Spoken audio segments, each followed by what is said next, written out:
Queridos conspiradores, hoy es una noche especial de conspiración porque no habíamos abordado en tantas reuniones que hemos tenido el tema de la participación siniestra y macabra, interesada, dolosa y arbitraria de los embajadores de los Estados Unidos en México. Y creo que ningún momento mejor que este para analizar el comportamiento militar, diplomático, financiero, criminal. Digo criminal como en el caso del embajador Henry Lane Wilson, que participa en el asesinato nada menos que del presidente de la República, ¿no? En el acuerdo de la embajada con Huerta, ¿no? Bueno, creo que es un buen tema para el que conspiremos, porque finalmente nunca hemos sabido hasta la fecha entender bien nuestra relación con Estados Unidos.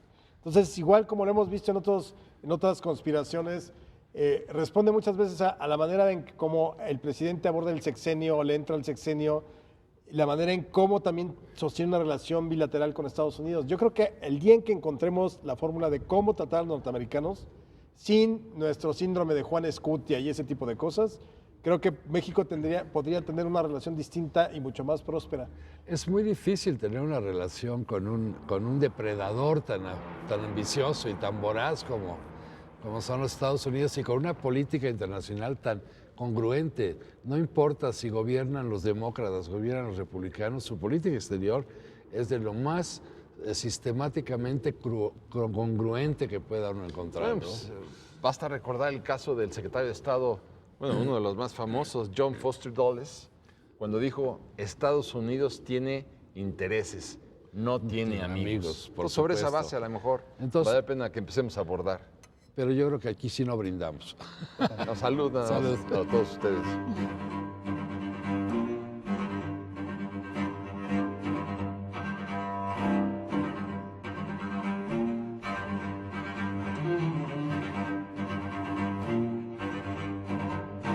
Yo pienso que desde el primer embajador que llegó de la Casa Blanca a México hasta nuestros días, siempre ha sido una historia controvertida, de influencia, de abuso, de menosprecio.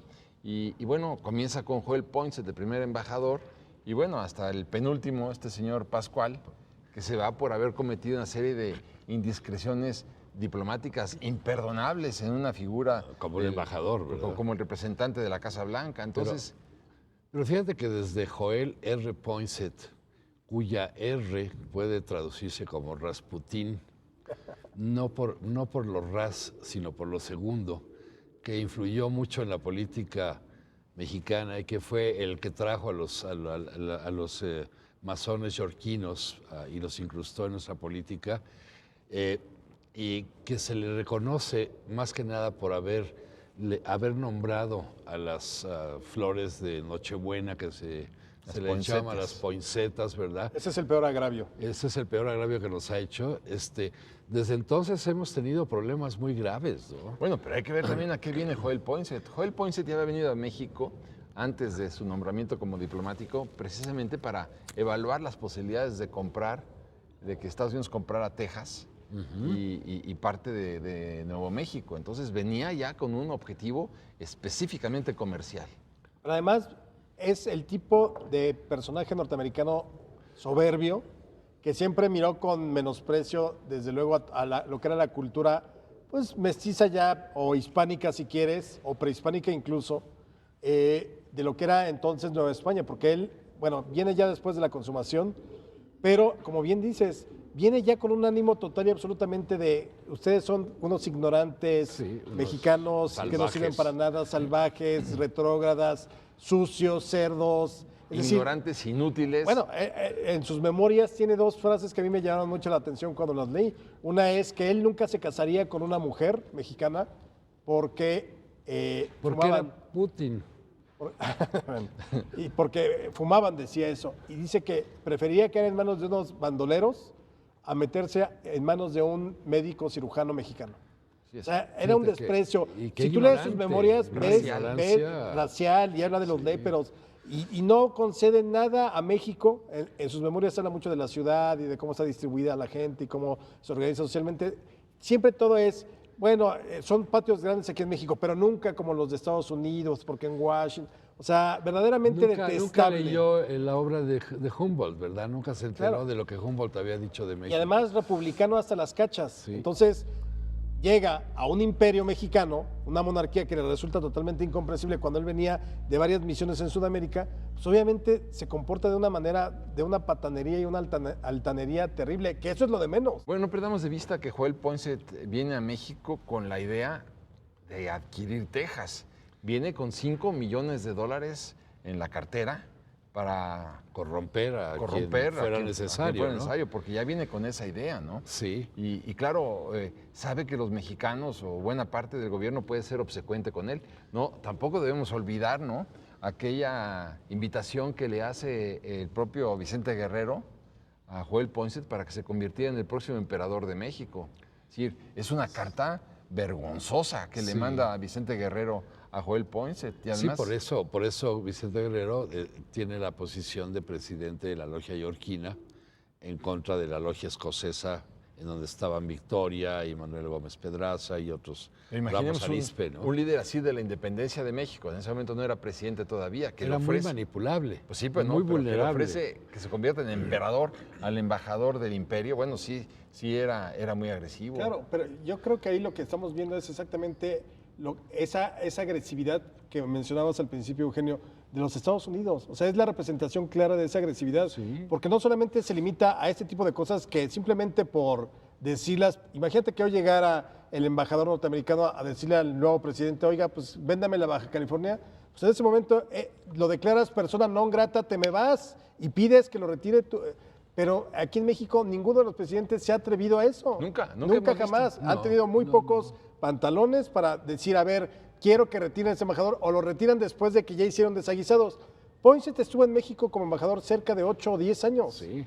Y no solamente, ya lo de Texas, si traía dinero, no es lo de menos, es la manera en cómo se metió hasta la médula en la incipiente clase política de entonces, la manipuló, asusó a los yorquinos contra la logia escocesa, provocó este golpe de estado de Guerrero, violentando las primeras elecciones de 1828, sí. que había ganado Gómez Pedraza. Es decir, hizo lo que quiso Ya empezó aquí. a manejar los hilos como los han seguido manejando siempre, ¿verdad? Aunque sí debemos de decir en beneficio de México que nuestros representantes diplomáticos como Manuel Eduardo de Gorostiza fueron muy valientes y dieron la batalla en los Estados Unidos para defender los intereses nacionales, ¿no?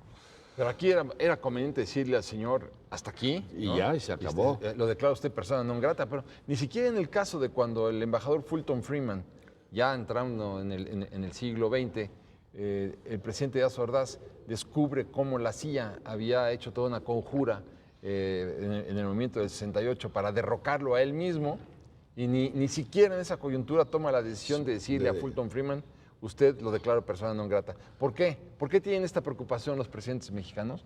Porque desde Poinsett saben que desde el momento en que larguen de México a un embajador del imperio, Sí. la consecuencia puede ser las cañoneras norteamericanas, otra vez en Veracruz, otra vez en Mazatlán, otra vez en Acapulco. Siempre hemos necesitado la bendición de los Estados Unidos para que los gobiernos se instauren, ¿no? Hace pocos meses vino el vicepresidente de los Estados Unidos para hablar con los candidatos a la presidencia y evidentemente para tener injerencia en el proceso de las elecciones, ¿no? O sea, es muy clara su intervención. Pensemos en Lane, en Henry Lane, durante la decena trágica, ¿no? Cómo apadrina junto con Huerta el asesinato de Madero y Pino Suárez. Claro. Y nadie le pone un alto, ¿verdad? Pero antes que esto yo diría, por ejemplo, volviendo a Joel Poinsett. Sí. Joel Poinsett rinde informes en la Casa Blanca de que México en ningún caso y en ninguna circunstancia va a venderle a los Estados Unidos ni siquiera 1 milímetro cuadrado de tierra. De alguna manera él es el que comienza el proceso de detonación de la Sí, guerra. tuvieron que pasar como 20 años, 20 y tantos años para que se Sí, diera, sí, ¿no? sí, bueno. Y claro, él es el que también convence al presidente de los Estados Unidos para que empiece el proceso de migración de Estados Unidos, del norte de Estados Unidos, hacia el Texas. Porque, claro, en aquella época habían 3,000 personas en toda Texas. Y a sancionar el empuje, por llamarlo de alguna forma, de las tribus salvajes que habitaban esos territorios, que causaban verdaderas masacres y desastres en las ciudades fronterizas de México, ¿verdad? Y que minaban la posibilidad de respuesta de los mexicanos frente a los deseos de los tejanos que querían independizarse, ¿no? Bueno, y hay que recordar, a tal grado asusa a la clase política mexicana, sobre todo a la de los federalistas, que luego serían los liberales, los asusa de tal modo Poinsett, que las dos leyes de expulsión decretadas bajo el régimen de Guerrero se debe a este asusamiento de responsabilidad de todos los españoles. Así es. Poinsett era, además de todo, un antiespañol per se. Sí. Y ese tipo de medidas como la expulsión es algo que se le debe de atribuir totalmente a Poinsett, total y absolutamente metido en la política interior de México. Que ahora es curioso, y ahorita que mencionábamos, ninguno de los presidentes de México, por más intervencionistas que hayan sido los embajadores norteamericanos, se ha atrevido a aplicarles el 33. No. El artículo 33, que es un artículo ultra autoritario, o sea que verdaderamente los propios constituyentes del 17 en la discusión del artículo decían que era imposible que el presidente se le otorgara tal poder, porque recordemos que puede expulsar a un extranjero sin juicio previo. Sin ninguna simplemente averiguación. diciéndole, te pasaste de la raya o de te lanza vas. por esto y por estas declaraciones y te vas.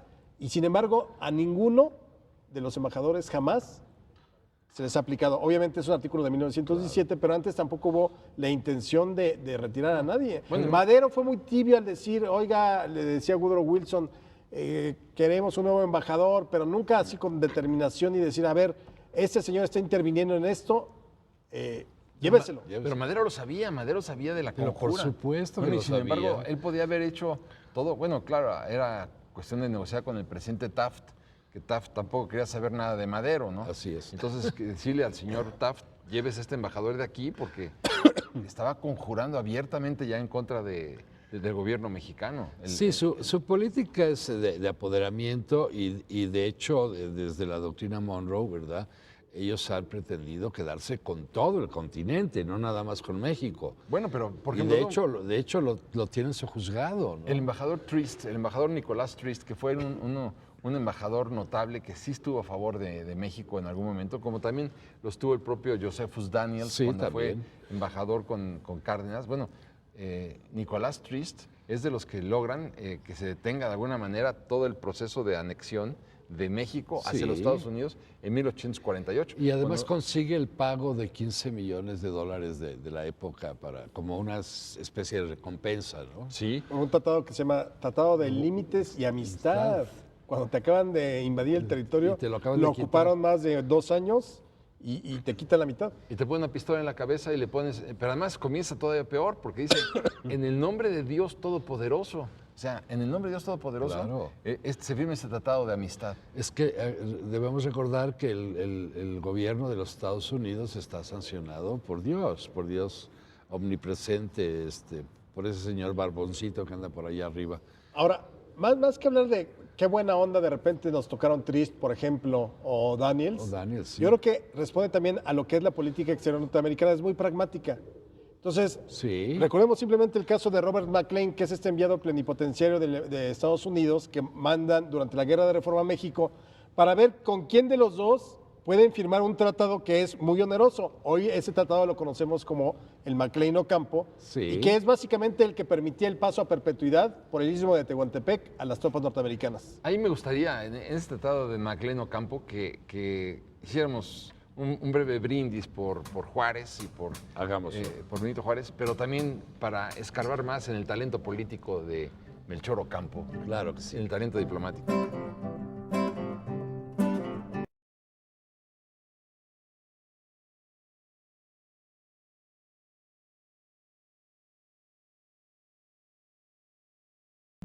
Reflexionando sobre lo de Poinsett, estoy recordando que a él sí se le expulsó, entonces, pero creo que es el único caso de un embajador expulsado en México y creo que es pertinente la rectificación.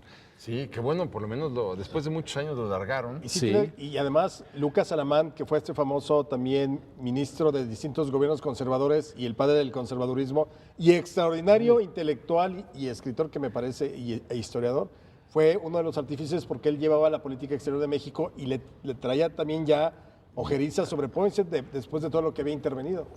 Ahora hay que recordar también tal vez el caso del embajador Gadsden con la mesilla, Sí. porque él es el que negocia la venta de la mesilla en México. O sea, que cuando dicen que es que Juárez vendió territorio nacional, yo les diría, pues a ver que me digan dónde está lo que vendió Juárez. Claro. Santana sí vendió la mesilla. Pero ahí fíjate que ahí sí le pusieron una pistola en la cabeza a Santana, ¿no? Sí. Prácticamente le dijeron, o vendes o vamos a la guerra otra vez. Exacto. Otra vez. Ya no tenía No ninguna tenía, ahí sí no tenía... posibilidades de Pero nada. también se más. ven los niveles de corrupción de Santana, entonces tampoco era tan complejo. Pero sí es cierto que estaba muy amenazado. Pero Gadsden, que era un gordo de estos, lo que quería era, obviamente, lograr la comunicación por ferrocarril hacia el Océano Pacífico. Y Así para eso es. compran la mesilla. Lo que quiero decir es que, bueno, Juárez también se las pudo haber arreglado vendiendo territorio, porque también llegan a ofrecerle Baja California y él dice, no vendo. Entonces, Juárez defendió la integridad de la nación a capa y espada, ¿verdad? pero ahí tenemos ya a un embajador Poinsett, a un embajador Slidell, que no lo quieren recibir tampoco porque venía también pues a comprar territorio nacional. Siempre han querido saquearnos y estoy recordando a Dwight Morrow durante la época de Calles, que es un embajador interesante porque se funciona durante el maximato, ¿verdad?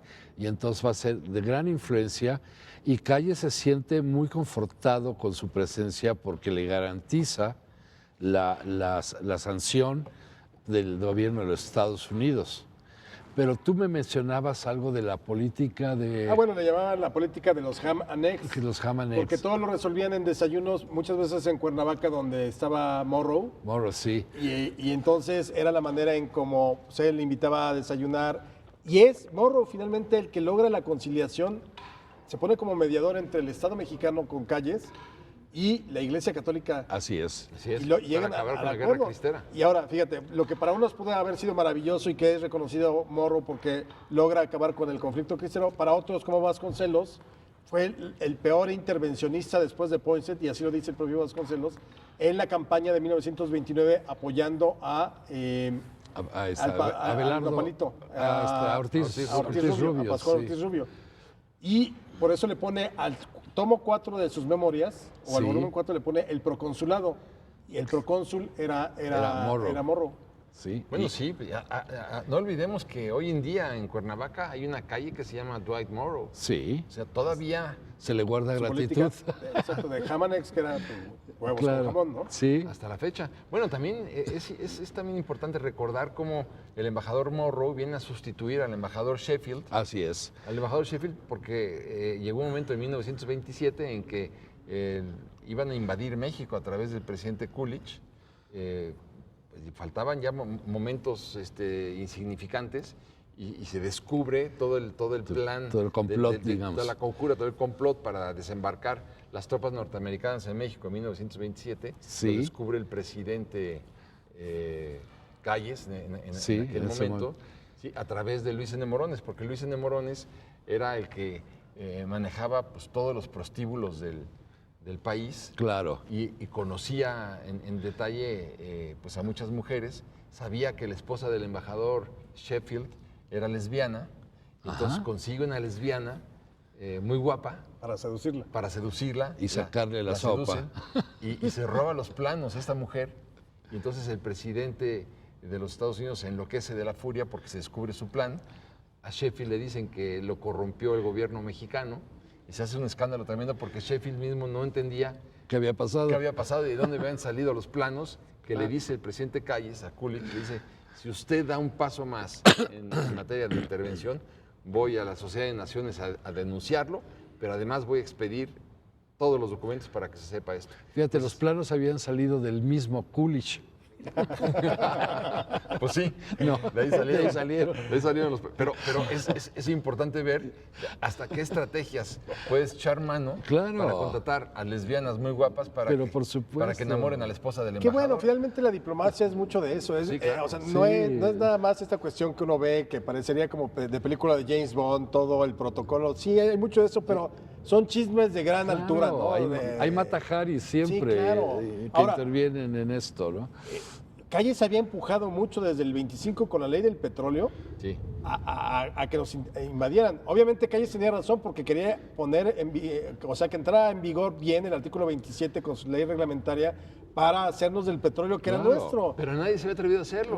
Y cuando él se atreve, casi lleva a México al borde de la guerra con Estados Unidos, claro. Sí, pero por esa razón, porque bueno, cuando se promulga la Constitución del 17, todo el mundo hubiéramos pensado que Carranza iba a promulgar su ley del petróleo. No, lo hace. Carranza dijo, ahí les dejo, no, ahí les dejo el negocio. ahí les dejo Ahí el les tengo el negocio. artículo 27 muy bien, perfecto. Y A viene, ver, y viene luego el presidente Obregón, y Obregón dice, bueno, se queda sin el reconocimiento de los Estados Unidos. y dobla las manitas. Dobla Ah, las perdón, manitas. dobla la manita. La manita. Dobla la manita cuando se ve que se le viene encima precisamente la sucesión presidencial. Él quiere que sea Calles el presidente, Sí. sabe que va a venir un motín de los militares porque los militares no quieren a Calles, van a necesitar armas, van a necesitar aviones, van a necesitar ametralladoras, necesita el aval de los Estados Unidos y es por eso que se hacen los tratados de Bucareli. Claro. Precisamente ¿para qué? Para que se reconociera, que se diera marcha atrás a la Constitución del 17 y que además se le reconociera al gobierno de Obregón y con esta razón tener acceso a las armas. Claro. Entonces, ahí también jugó un papel muy importante. Ahora, en el México moderno, ya en las relaciones modernas, hay que entender que hay una serie de embajadores paralelos, embajadores en las sombras, podemos llamarlos, que son los representantes y los directivos de las grandes transnacionales, que también inciden en la política nacional, o sea, se meten hasta la cocina y dictan directrices que el gobierno mexicano muchas veces se ve obligado a aceptar, ¿no? Bueno, Estoy sí. pensando en las grandes transnacionales que tienen un amplísimo poder. No es solo eso, sino también los representantes de los grandes diarios de los Estados Unidos. Claro, y de en los México, bancos. Todos tienen, porque es un país unido. La Casa Blanca está íntimamente vinculada a Wall Street. Así es. Y que diga que no es cierto, bueno, y también a los medios de difusión. Y la política del Big Stick les ha funcionado maravillosamente. Bueno, el Con- Big Stick, la amenaza del Big Stick fue Es- con lo que dominaron este país en el con lo que han dominado el mundo. mundo. Pero Ese entonces es- viene también la expropiación petrolera de 1938, donde el embajador ya es Josephus Daniels. Sí, Y este Josephus Daniels la juega muy bien del lado de Cárdenas. Claro, que nuevamente vamos al pragmatismo. Claro. ¿Por qué la juega bien? Porque a Estados Unidos le convenía estar en ese momento bien con México. claro. ¿Por qué? Porque ya estaba a punto la guerra y todo ese petróleo que tenía México Lo iba a necesitar. lo necesitaba Estados Unidos para su industria bélica y no que lo estuviera negociando con Japón o Alemania. Sí, pero los Sí, alemanes porque ya yo te aseguro, estaban muy metidos igual, como en dices, esto. el hubiera, ¿cuál es la frase que manejas para nuestro...? El verbo hubiera es un término que se conjuga en términos de pluscuamtonto. Exacto, o sea, tiempo de pluscuamtonto. si no hubiera habido guerra, te aseguro que nos comen vivos con la expropiación Pero, petrolera por de los supuesto. norteamericanos. ¿Por qué era doble la jugada? En la Primera Guerra Mundial, el 75% del petróleo inglés era mexicano. Claro. Sí, Así de sí, fácil. así. Bueno, y en la Segunda Guerra Mundial era también del interés de Estados Unidos debilitar a Inglaterra para negociar luego condiciones tremendas de paz. Con Alemania. Sí, y con Sí, Inglaterra. y Entonces, con- mientras también. yo más debilito, se queda claro con las Islas Vírgenes y con una serie de importantes... Como lo vinieron haciendo desde siempre, cómo se quedan con Cuba, cómo se quedan con Filipinas, cómo se quedan con muchas de las Antillas. Siempre han operado, son muy inteligentes en su política exterior, me parece, digo, que es una inteligencia, si tú quieres, perversa, pero que les ha dado grandísimos frutos, Bueno, con el sacrificio de millones de Y seres saben humanos, ¿no? acercarse, o sea, los embajadores sí son nombrados de tal modo que sepan acercarse. Henry Lane Wilson se ganó el favor de Porfirio Díaz. Cuando llega Madero a la presidencia en 1911, empieza a quitar subsidios. Quita subsidios, por ejemplo, a los periódicos, Sí. el famoso chayote y todo eso.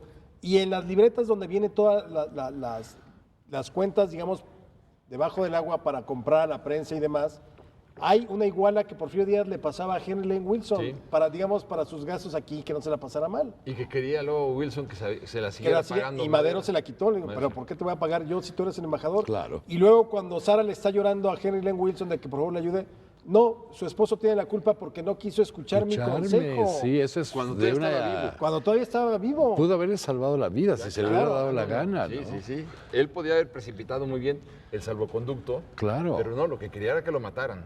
Así es. Porque de esta manera se acababan los problemas. Porque si no me equivoco, ya había un embajador de Dominicana o de algún país latinoamericano que le había... El de Cuba. Cuba. El de Cuba, claro. Manuel Márquez Sterling. Márquez Sterling, que ya le tenía preparado inclusive un barco para que pudiera exiliarse, ¿no? Bueno, Márquez Sterling negocia muy bien el salvoconducto para Cuba, Pero claro, el Chacal lo último que quería era eso. Claro, ¿no? Quería Porque se le exterminar sabía a muy bien, Madero. Sí, decía, el que hace la revolución a medias cava su propia tumba. Así es. Yo ahora le voy a dar la salida a Madero para que Madero, llegando a Cuba, voy a armar un conflicto revolucionario y me derroque, ¿no? Pues mejor aquí mismo. Pero además de los propios intereses que manejaba Henry Lane Wilson, no solamente desde luego, de los corporativos estadounidenses, sino también algo de locura había en él, porque de repente ya mandaba, Katz señala 2 o 3 telegramas donde mandaba unos mensajes verdaderamente alarmistas de la gente, los nacionales, nuestros connacionales norteamericanos aquí en México están sufriendo.